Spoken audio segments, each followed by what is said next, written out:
প্রশিক্ষণ বিমান রাষ্ট্র কেন নিরাপত্তা দেবে না জনগণকে? বাংলাদেশে আর ভারতের আমি উদাহরণ দেখাচ্ছি।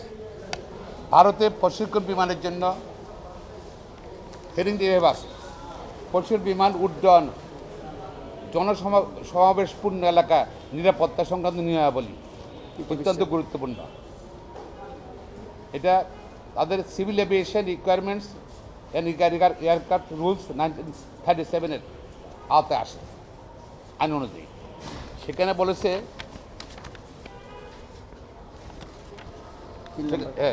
তাদের 3 নম্বর, এই আইনে তাদের 3 নম্বর বলছে প্রশিক্ষণ বিমান চালকের যোগ্যতা। বলছে প্রশিক্ষণ করতে হবে, চালকের মেডিকেল ফিটনেস লাইসেন্সের নিশ্চয়তা থাকতে হবে। পাশাপাশি জনগণের নিরাপত্তার জন্য ভারতের রুলস আছে, যেটা জনসমাগমপূর্ণ এলাকায় নিরাপত্তা সংক্রান্ত নির্দেশিকা।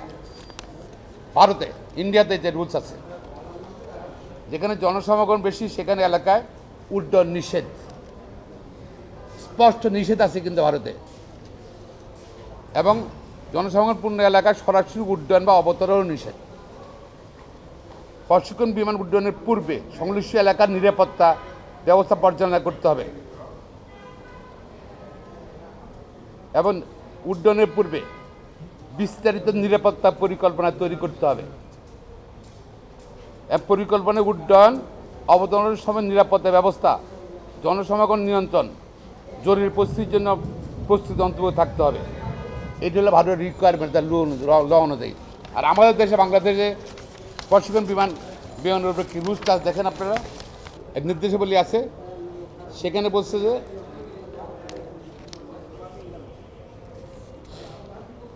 জনগণের নিরাপত্তা নিয়ে কোনো কথা নাই, জনগণের নিরাপত্তা নিয়ে কোনো কথা নাই।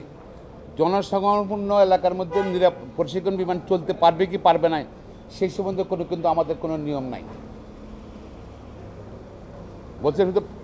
বলছে প্রশিক্ষণ বিমান আমাদের যে আইনটা আছে, রুলসটা আছে, উড্ডয়নের সময় প্রশিক্ষণ বিমানের উড্ডয়নে সাধারণত নির্দিষ্ট সময়ের মধ্যে করা হয়, যাতে এটি অন্যান্য বিমান চলাচলের সময়ের সাথে সমস্যা না পড়ে।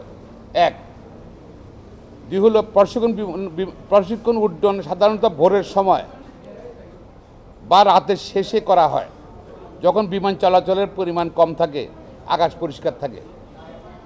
এখানে 2টা জিনিস। আমাদের ভারতের আইনে জনগণের গুরুত্ব, নিরাপত্তা ভেরি ইম্পর্টেন্ট তাদের কাছে। আর আমাদের আইনে কিন্তু জনগণের নিরাপত্তা নিয়ে কোনো কথা নাই।